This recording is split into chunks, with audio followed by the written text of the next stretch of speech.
We are in Eyn Yaakov, and we have to please subscribe to the channel, give it a thumbs up, hit the notifications, and that way you'll always know when a new class is given. Give your money to the Midwest Torah Center. There you go. Okay. So we're starting on 56A3, and it says, Gufa. Let us consider the statement itself that Rav said, Kibel David, Lashon Hara, that David accepted a slanderous report. How do we know? Dichtiv, it's written, Vayormalo Melech, the king said to him, Eifo, where is he? And we're talking about MIpiboshet. MIpiboshet was the son of Saul. Okay, and MIpiboshet is going to be. What happened was David had run away from Jonathan's brother. Jonathan had brothers. Yes, Jonathan is dead, but MIpiboshet was lame, and that's how it works. So, and he was because of Jonathan. I'll give you the history for this real quickly.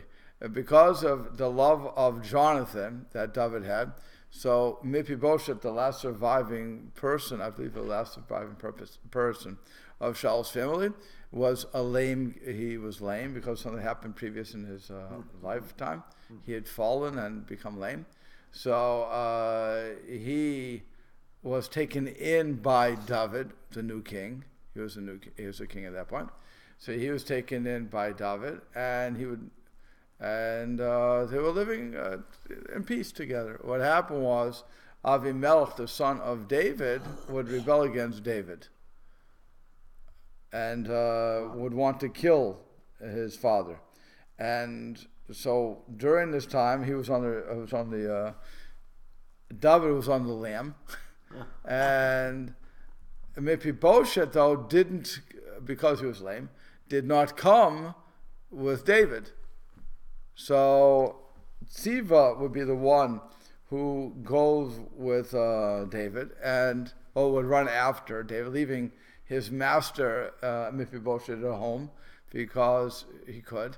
And so now that's where the question comes in. And again, David was running, and now he's come back into power.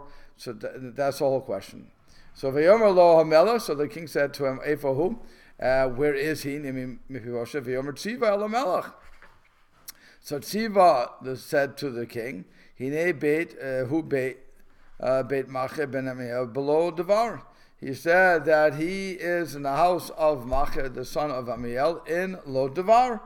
And what does that mean? So he says in 31, after David's monarchy was established, the king sought out the descendants of Shaul in order to honor them for the sake of his covenant with Shaul's son Jonathan. David discovered that there remained in the house of Shaul a slave named Sivia, who in turn informed David that one son of Yehonatan, it's the son of Jonathan, MIpiboshet still lived. The actual verse reads, below Devar, with a Vav, in Lo Devar. The Gemara expounds it as if it was written below with an Aleph, and not a matter. The phrase Lo Devar, literally in no thing, intimates that Tzivia told David that MIpiboshet was devoid of Torah knowledge. Oh, so that's where we're going with that. Fine. Okay, right. So Rav asked, Michdi Chazia, did I skip a line? Oh, I'm sorry. Uchtiv has written, Vayishlach HaMelech v'Kechem beit Mache ben Amiel Melo Devar, and the king sent and took MIpiboshet from the house of Machir ben Amiel from Lo Devar. Okay, and again that is what we just said. Fine. Michti, so Rav asked, Michti Chazi Deshakarahu, since David saw that Tzivia was lying about MIpiboshet, Ki hadar alshin ilave my time kible mine. When Tzivia again slandered MIpiboshet, why did David accept the report from him? And we will see that he does accept the report, the negative. So first he was saying the guy is on a Talmud Chacham. Well, MIpiboshet was a Talmud Chacham. Okay, so now once you saw that he lied, Why accept his lie again at a different time? And where did he do it? Again, where did he do it? So now we're at the rebellion. After the rebellion, Dichtiv Vayomer Melech El Tziva Aye Ben Adonecha Vayomer Tziva El Melech Hine Yosef B'Yerushalayim. So now, concerning the time that Tzivia brought supplies to David when he was fleeing from the son of Yishalom, the king asked Tzivia, "Where's your master?" Tzivia told him he is living in Yerushalayim, for he has said, "Today the house of Israel will restore me again to the kingdom of my father." In other words, he used Tzivia. How do you say his name? Tziva. Tziva was saying that MIpiboshet, he's lying, because MIpiboshet really wanted to go to David, but because he was lame, he couldn't do it. Tziva left him back in Shalim. So he said to the king, so really he stayed in Yerushalayim. Why? Because he said, today David's kingdom is fallen, and so they're going to recrown me, MIpiboshet, because of my Jonathan and ultimately Shaul. So I'm next in the line, so I'll be the king. Okay, and fine. So Rav explains, and from where do we know that David accepted this false report from Sifa? Dichtiv, because written Vayomer HaMelech L'Tzva. So the king said to Tzva, Hinei kol asher MIpiboshet. He said, behold, everything that was from MIpiboshet now belongs to you. Okay? Vayomer Tziva, and Tziva said, Hishtachaveti emsachem v'necha adoni HaMelech. I prostrate myself, may I find favor in your eyes, my Lord, the king. Okay. She says, David believed, so we see that David believed the slander and promised all of MIpiboshet's property to Tziva. So MIpiboshet had property from his father, which was Shaul. So since Tziva, who was the servant, said that MIpiboshet stayed at home because he says, I'm finally going to get my kingdom back, a way for David to punish MIpiboshet was to take away all of the land that MIpiboshet owned, and he can do that as king. It's called eminent domain, even in America. He can do that, and he'll give it to Tziva. Yeah. What was the nature of this slander again? He said that MIpiboshet was, while David was on the lam running from his son, so Tziva is saying David asked Tziva, where's your master? You came to bring supplies, where's your master? Why isn't he with you? MIpiboshet was supposed to love David, right? So it would make sense that he would also come out to greet him. And he didn't. So he said, well, where is he? So Tziva came up with a whole storyline that MIpiboshet stayed at home in Yerushalayim because he figured that between you and your son, you're going to kill each other off. There'll be a nice conflict. And then the people will crown him as the new king. The problem is that we're crossing our Tuesday subject with our Thursday subject. And apparently there's years difference. Yes, there are years difference. On top of which, this MIpiboshet is supposed to be Saul's grandson, correct. Not correct. My mistake, yeah. I forgot. It's more confusing than I thought. Yeah, okay. But he would have been in the line of David, of Shaul. On Thursday, David's running from Saul. On Tuesday, he's running from his own son. He's running, yes. Right, yeah, so it's later, obviously. Yes, it's much later. It's much later in this story. It's much later in the story. You're late into the story, okay? But the Gemara's looking.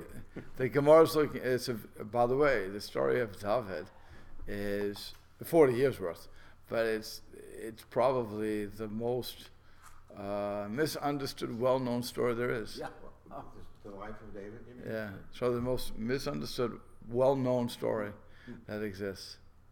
Everybody knows about David and Goliath, David and Bathsheba. Yeah. They made movies of it. Yeah. Okay, but they always get it wrong. The only other person that is probably as well documented would be Moshe, via Cecil DeMille and so on and so forth. Okay, but nobody else is that well known throughout the whole entire Bible. Even Jesus doesn't get that much press. And David gets more than Solomon? Oh yeah. David gets much more. People don't. The only thing you know was Solomon is he was the wisest man, and who did he get in touch with? Who was his Queen of Sheba, right? That's all it is, and we all know him because of the story of the two mothers that came with the baby, cut the baby in half, blah blah blah. We all know that story, but for the most part, Solomon's life is not as well documented as, I mean, it is very well documented in Tanakh, but it's not the most well-known story. David is by far the most well-known story, and probably King Arthur was modeled, that story of King Arthur was probably modeled on David and the kingdom. Where did the sword come from? Forget the sword part. But that would also be that is in the Torah. That's in the Midrash. The sword. The sword is in the Midrash. I forget where. The sword of who? Excalibur. The sword to pull out of the stone. That is a Midrash. King Arthur is supposed to have been that long ago? No, it wasn't King Arthur.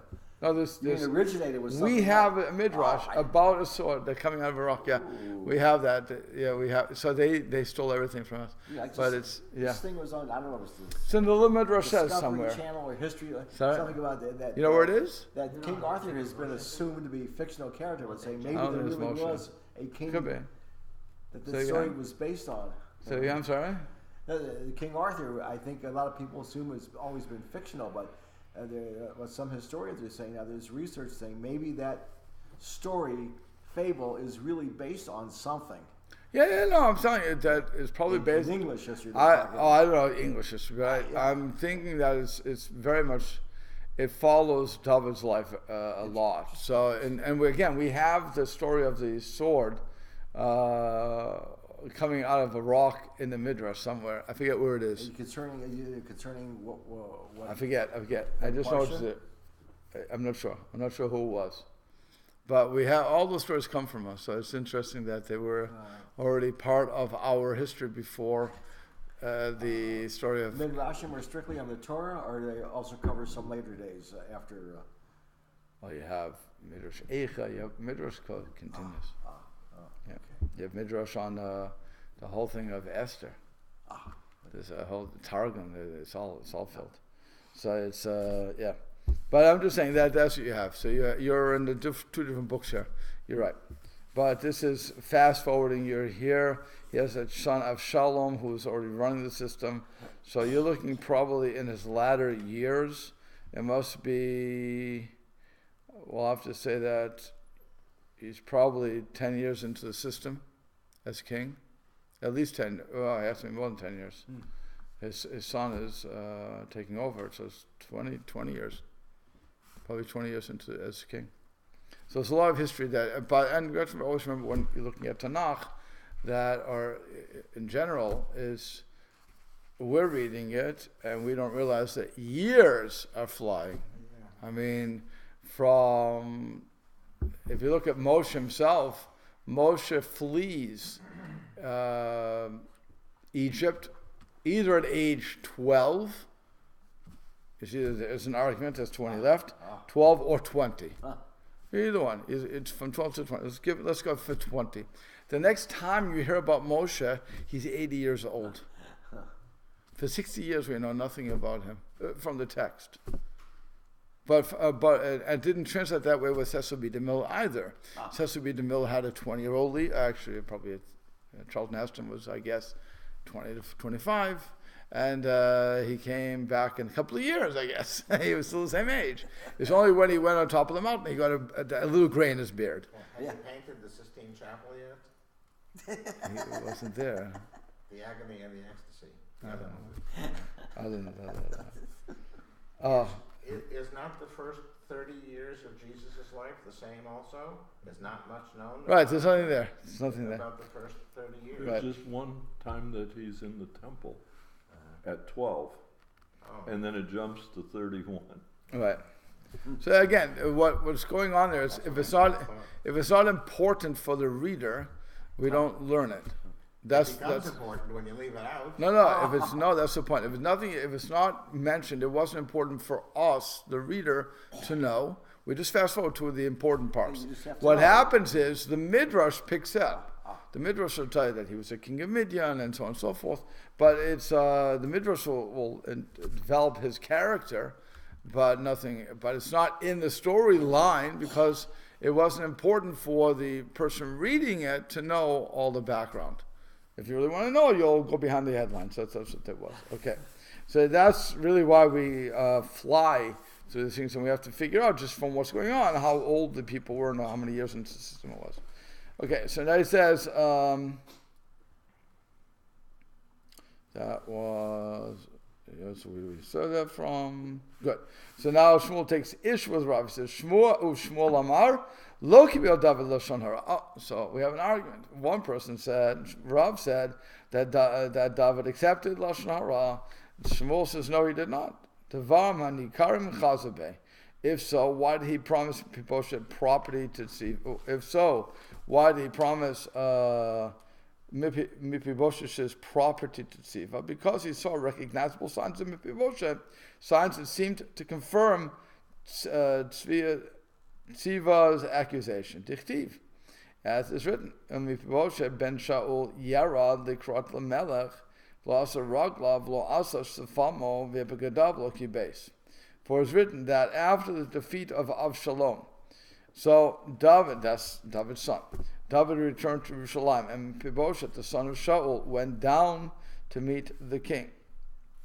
And he says, by the way, here, if you look at 28, MIpiboshet was not the son, even though the Tanakh is calling him the son of, was not the son of Shaul, but of Jonathan. However, the verse associates him with Shaul to indicate or to hint that he emulated the deeds of Shaul, who hated David, rather than those of Yehonatan, who loved David. Because of this hint, Shmuel expounds the verses as revealing recognizable signs of MIpiboshet's hostility. So, okay, there you go. So that is interesting. That normally, by the way, you would have said, why does he connect him to Shaul?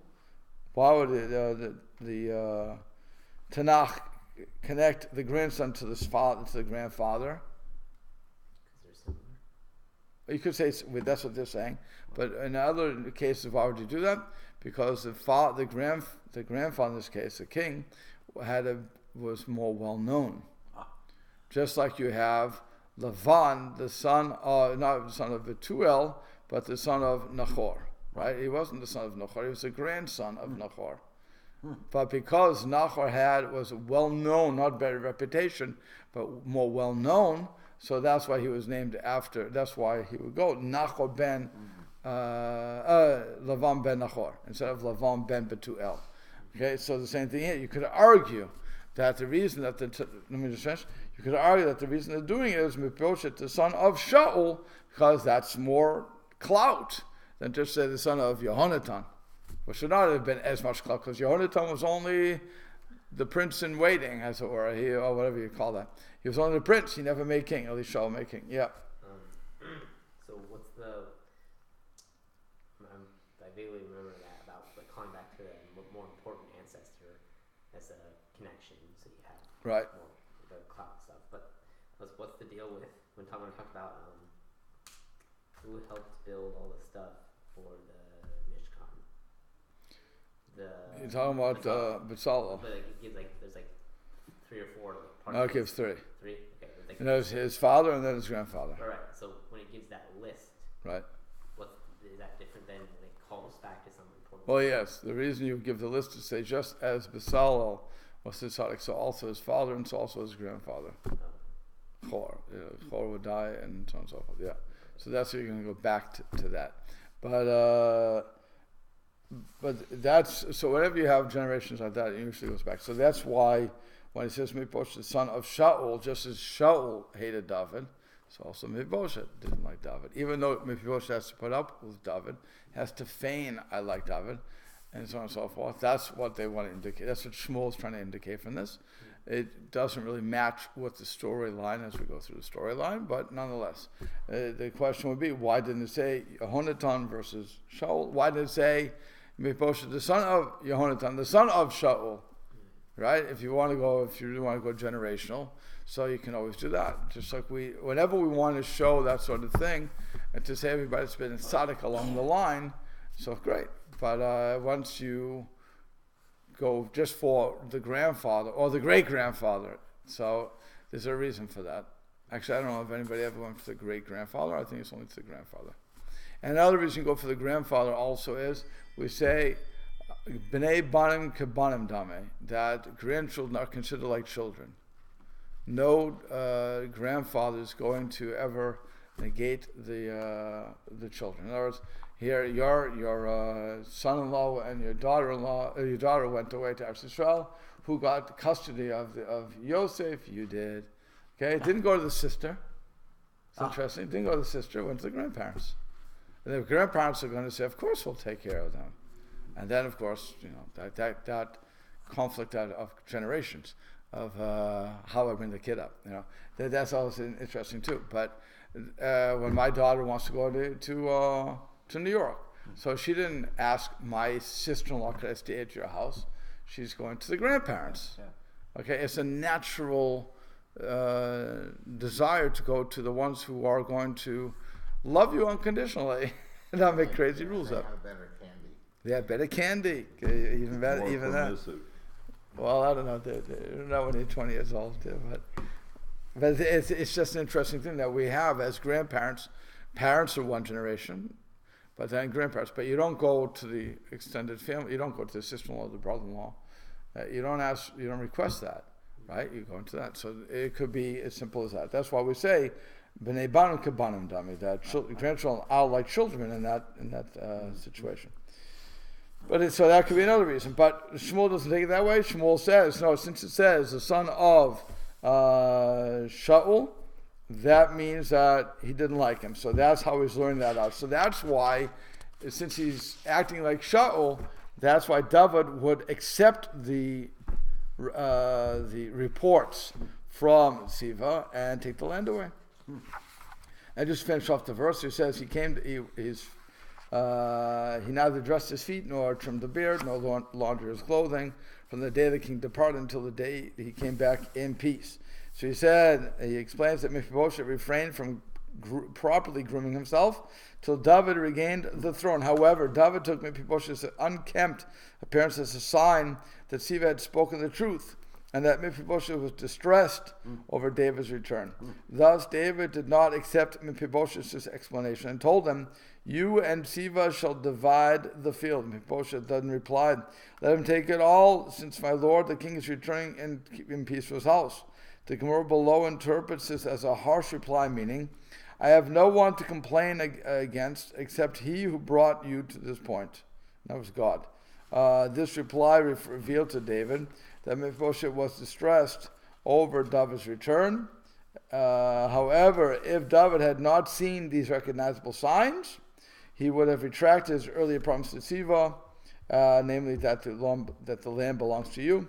That pronouncement did not constitute an acceptance of a slanderous report, but even Siva knew that the grant was ineffective, for David had not yet been reinstalled as king, and the grant had only been given on condition that David found Siva's accusations true. Okay, so you have a whole bunch of stuff going on here. But what they're bringing down with this Gemara that we're going to run into very quickly is, I'll say it now, I'll repeat it then, is that if I hear a report and I find some things that seem to lend to that report's veracity, I don't care what you're going to say after that. In other words, I have a preconceived notion, and now I'm going to use all the evidence to back that up. And I'm no longer looking at it as parv. I like to use the word parv, because parv is what everything is. Everything in the world is parv. But now it's my prejudice that makes, you know what parv is, right? My prejudice, my way of looking at it is what's going to give it a twist. That's all that's going to happen, because he just makes simple lines. MIpiboshet can take it in one way or the other. You can read into my language, or you can take my language at face value. David's choosing to read into the language. What form does his lameness take? I'm not sure what that means. He couldn't walk.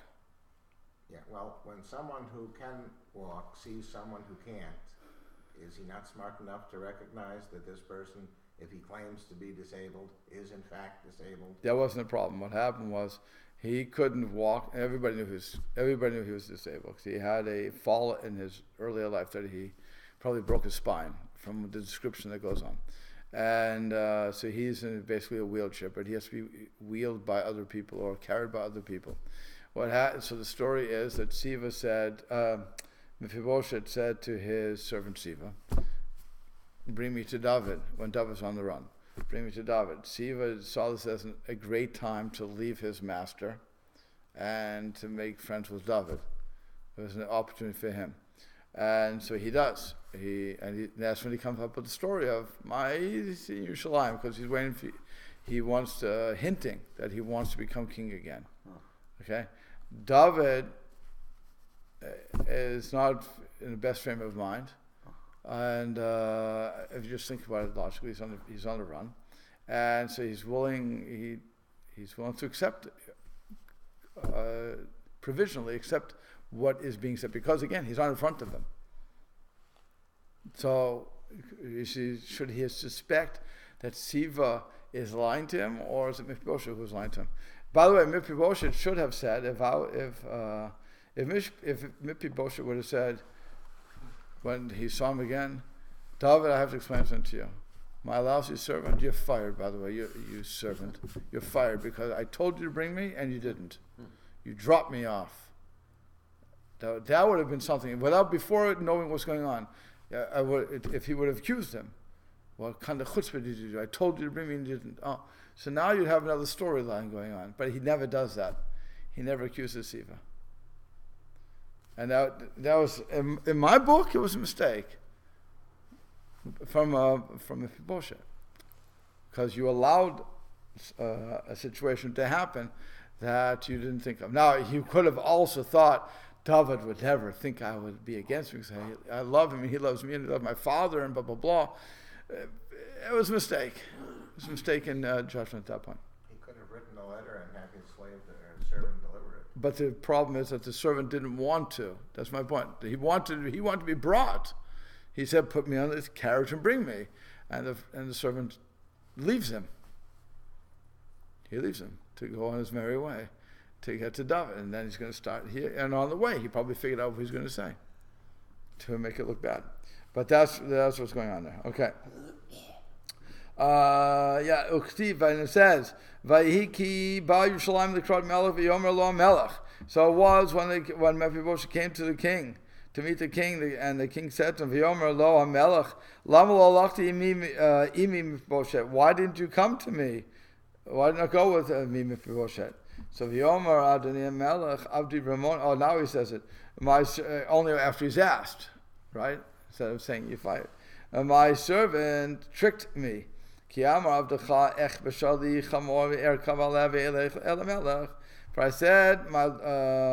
he said, my lord, the king, my servant deceived me. For your servant said, I'll sell the donkeys that I may ride and go with David. Keep Yiseach Avdecha, because your servant is lame. Vayiragel ba'avdecha levni hamelech. And he, Siva, slandered your servant to my lord the king. And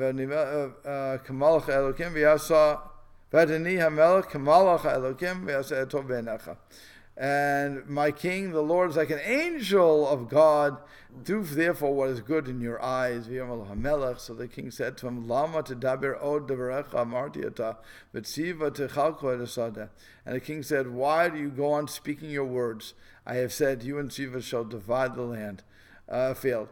MIpiboshet el hamelech kamen kol yikach acharei asher ba adoni hamelech b'shalom el beito. And MIpiboshet said to him, take all the land, since my lord the king is returning in peace to his house. Okay, so there's a lot of stuff going. I mean, if you just think about the simple words. So he says, why didn't you go? My servant deceived me, because I'm lame. Yeah, I know you're lame. Okay, we've done this before. Okay, fine. And then it says he slandered you, and he goes so far to say, "My lord, the king, the Lord, like you're the angel of God." Okay, what are you trying to sell me? What are you trying to sell me? What are you going so crazy for? And that's what he says. Why are you going speaking your words? Leave me alone. So you know what? I don't know to believe you. You're like your father. You're like your grandfather, whatever. So okay, I gave your servant all of your land. I'll split it now. Because I don't know who's telling the truth. So whoever has proof to it, that it's yours, bring the proof. Fine. So I'm going to split it. And then he says, give it all away as long as you're alive. What? Who would say that? So, and that's what we're going to get into. Okay, so let me see. Is there anything else here? Yeah. So he said, MIpiboshet, and number one. Oh, we didn't get to it. I'm sorry. So he says, Amalo. So MIpiboshet said in essence to David, Ani amarti matai tavo b'shalom. I said, when will the king return in peace? I was yearning for the day you would return in peace. V'yata say likach, and that's how you treat me. I was praying for your return, your safety. I was crying every day that you would come back. And this is how you treat me by giving my land away? Really? Chutzpah. Lo alecha yesh li tarumot. My complaint is not against you. Ela al mi shehavicha b'shalom.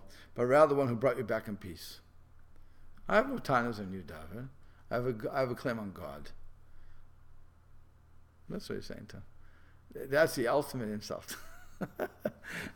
He said, some MIpiboshet should plead with the king for his property. Instead he replied, let him take all, since my lord the king is returning. This is a non sequitur. The fact that David was returning in peace was no reason for Siva to take it all. Therefore, MIpiboshet's reply is interpreted by Gemara as being a harsh one. When David saw that MIpiboshet was grumbling against heaven, he realized that MIpiboshet's heart was not with him. If MIpiboshet said, since my lord the God is returning, since my lord the king is returning, let Siva take it all, it would have meant that in his joy over David's return, MIpiboshet regarded his own property as unimportant. However, since it began, let him take all, his reaction is seen as an expression of anger and complaint. That's how they're looking at it. So it's like I said, the words are powerful. But how am I taking it? How am I understanding it? And this is something that's very important for all of us. That's why it's in the Gemara, by the way. It's very important. That's why I say Gada. That when we hear something, we can either take the language at face value and not put any interpretation into it, or we can interpret it. I see that as a different way. Well, I mean, it's the flip side of the same thing. From my point of view as a writer or communicator, I make very certain to take out words which can be misinterpreted. And if I have a point to make, I make it without coloring it. Right? But that's not normal.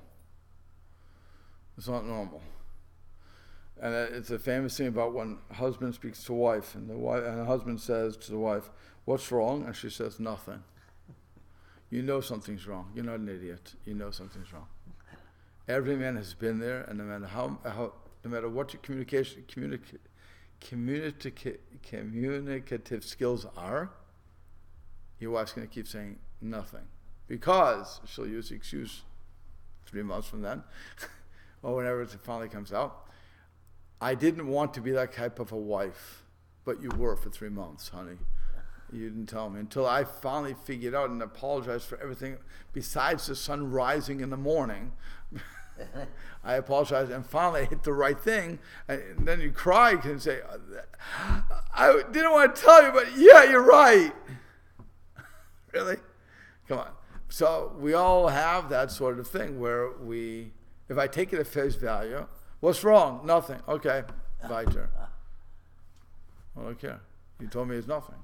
But we all know that nothing means the world is wrong. So, okay, or if somebody says, do you like this? It's different. Oh, that means forget it. I mean, it's interesting, right? Different, interesting, strange. Instead of just being honest with people. But, yeah, and sometimes, when somebody says, are you all right? Yeah. And you try to figure out, why do you think I'm not all right? Or shouldn't I be all right?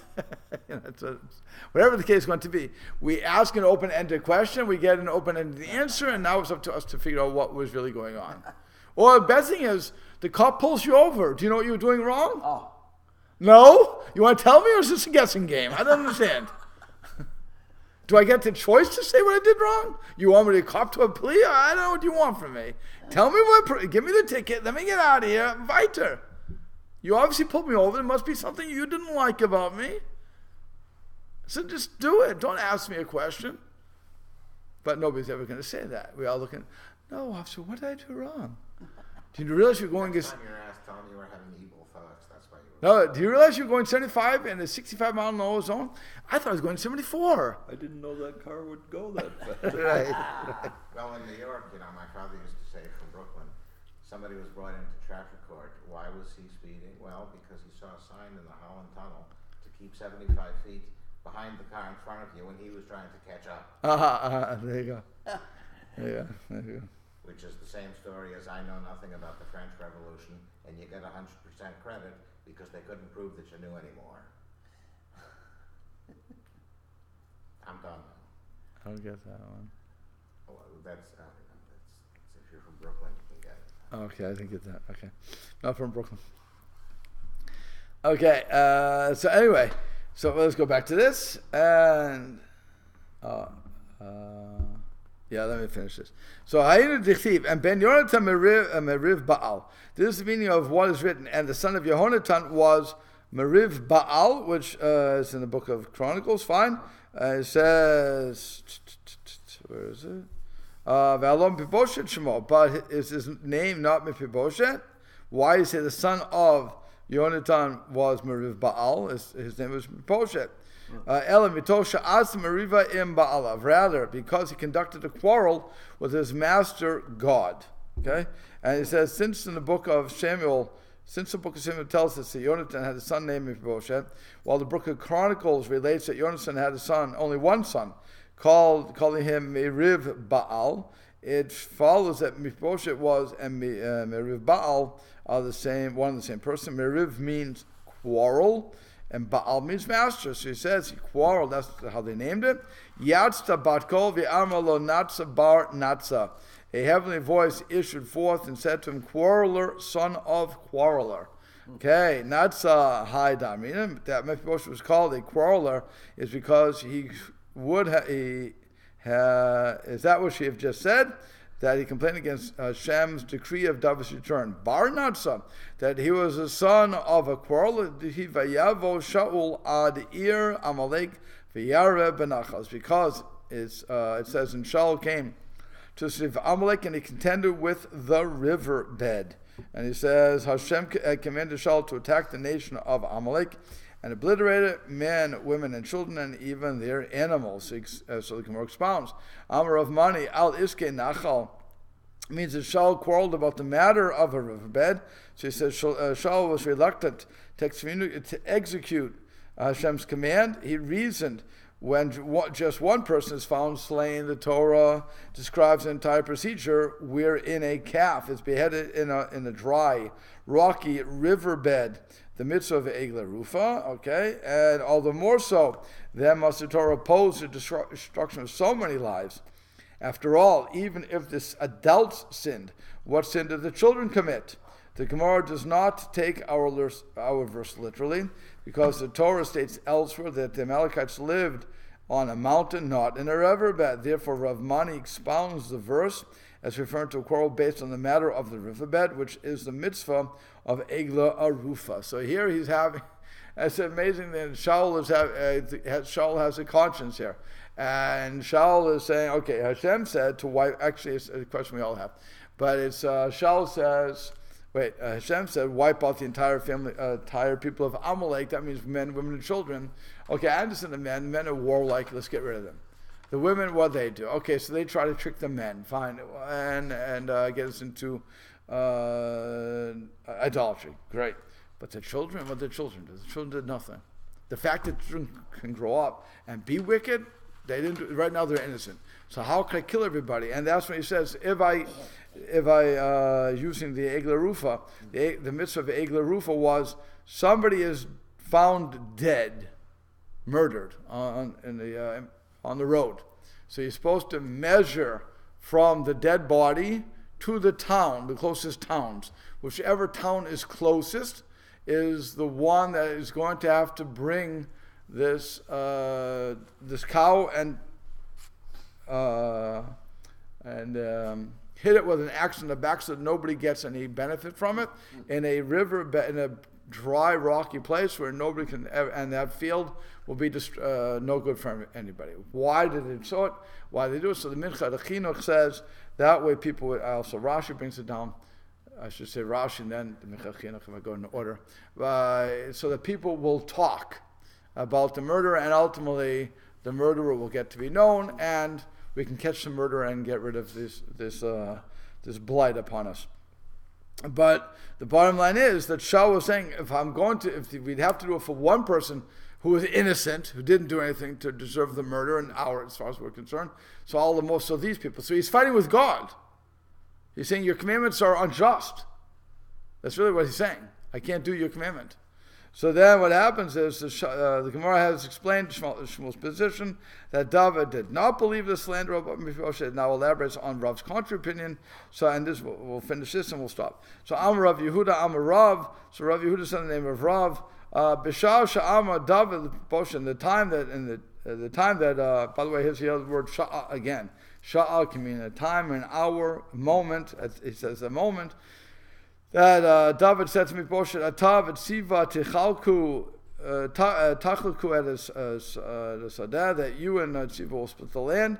Yatz the Batkol, so the heavenly voice came out, V'amar lo, and said to him, Rechavam v'Yeravam Yechiku et Hamalucha, that Rechavam and Yeravam shall split the kingdom. They're talking to David. David's family would lose a kingdom. He says, after the death of David's son Shlomo, the monarchy was divided between Shlomo's son Rechavam and Shlomo's slave Yeravam. According to Rav, David was being punished measure for measure because David believed slander and divided MIpiboshet's property between master and slave. So Hashem divided David's kingdom between king and slave. Okay? And so Amar Rav Yehuda Amar Rav Ilmale lo kibel David lashon hara. Rav Yehuda said in the name of Rav, if David had not accepted the slander, lo nechiklu malchut David, the kingdom of the house of David would not be divided. V'lo avdu Yisrael avodah zarah, and Israel would not have worshipped idols. V'lo gilinu et me'arseinu, and we would not have been exiled from our land. So if the kingdom had not been split, he explains, Yeravam would not have set up golden calves for Israel to worship, prevent them from making a pilgrimage to Yerushalayim. This in turn led to exile, for the Gemara above states that this idolatry, idol worship led to exile. So we see that we have a domino effect. And by the way, this is years in the coming. Okay, let's understand that. He took away the land from MIpiboshet. Split with Siva. Years, you have to go through Shlomo. You have to finish Shlomo's life. And you have to go into his kid's life.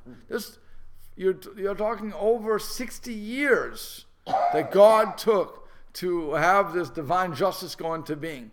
And then that's when Yeravam would split up with Rechavam. It's an amazing thing that it's not just, God doesn't work like we do. 1, 2, 3.